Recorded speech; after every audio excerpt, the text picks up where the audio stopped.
Welcome back to High Stakes. Elevate your game by subscribing to our channel and never miss our daily content. For exclusive access to our premium betting picks, join our Patreon, find the link in the comments section below. Stay ahead with High Stakes. Toronto Blue Jays vs New York Yankees. Although I would like to take the Blue Jays money line here, the momentum of the Yankees is too much for me to bet against them. Not only are they on their winning streak while Toronto has lost their last 3 of 4, but the deadline move strengthened the Yankees and weakened the Blue Jays. Giancarlo Stanton is a big addition to the lineup for the Yankees, and while I don't have faith in Carlos Rodon, I have faith the offense can do just enough to Berrios and ultimately take the win here.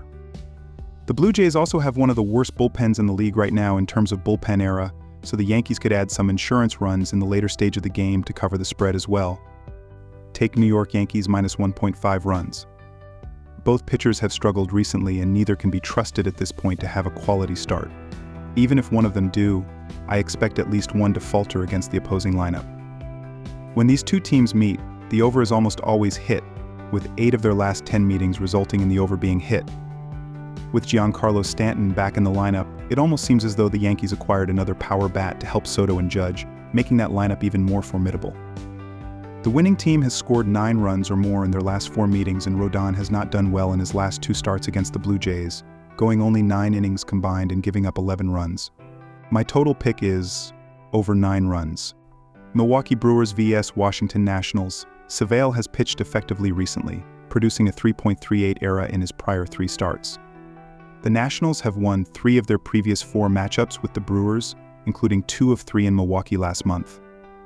They also took 2 of 3 from the Brewers the last time they met at Nationals Park. Brewers batters hit a lean .206 with a .320 slugging percentage during their last series in Washington. The Nationals came out on top in 4 of their last 6 games at home against Milwaukee. The Nationals swept the Cincinnati Reds in front of the home crowd in a recent series. The Nationals have won 66.7% of their games on Saturdays, while the Brewers have won only once in their last 7 tries on the first day of the weekend. Despite their losing record, Washington has been a solid bet against the spread in 2024, winning 56% of the time. The Nationals excelled while playing in Washington last August, winning outright at a 66.7% clip. The Brewers are struggling, having lost 4 of their previous 6 games. They have lost their prior 2 series. Their pitching staff has given up 5 runs or more to their opponents in 4 of their prior 6 games. The stats and trends strongly support a Nationals victory at home on Saturday. Take Washington minus 1.5 runs. Hers has an ERA north of 5 in his prior 3 starts. 3 of the previous 5 matchups between these two squads went over the run total, with 30 runners crossing the plate during their 3 games set last month. Brewers hurlers have struggled at Nationals Park recently, producing a bloated 5.40 ERA, with a 1.54 WHIP in their prior 6 games played there. Washington's pitching staff has allowed 4 runs or more in 8 of their previous 10 games at home. They generated an ERA north of 5 and gave up 10 hits per 9 innings in their prior 10 contests in Nationals Park, so look for the Brewers to have ample opportunity to score.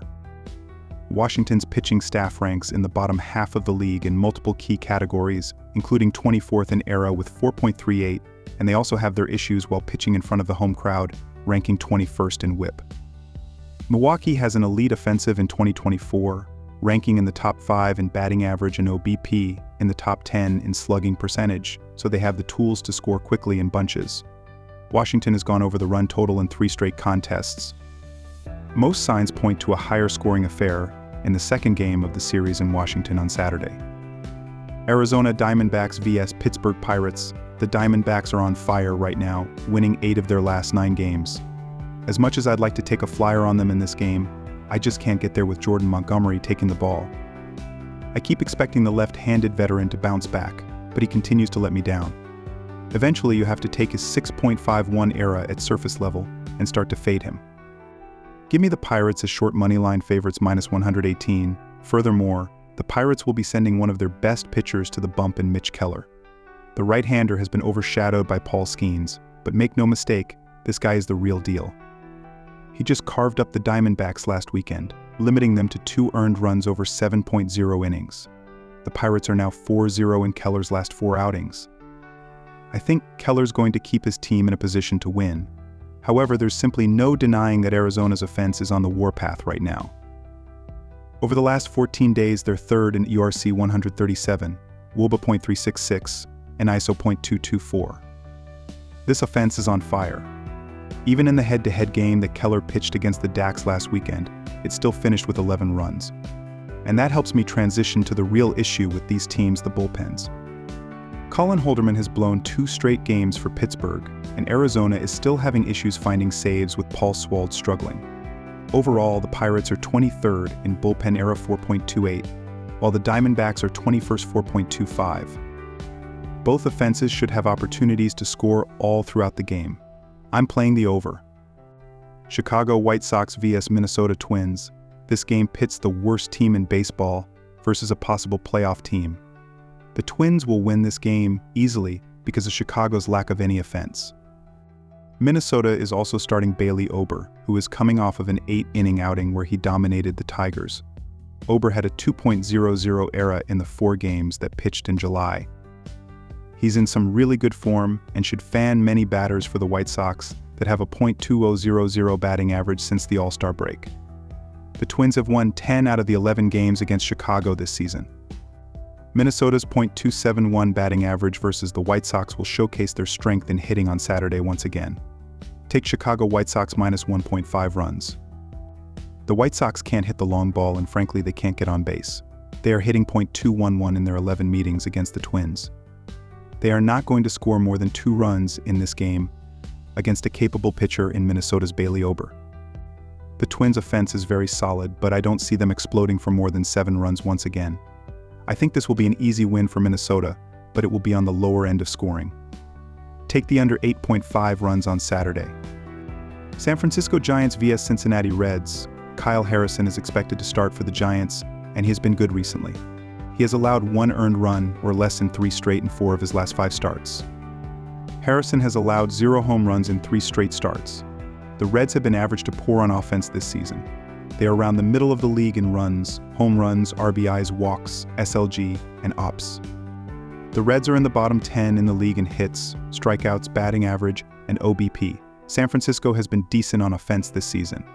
The Giants are in the league's top half in runs, hits, RBIs, walks, batting average, OBP, and OPS.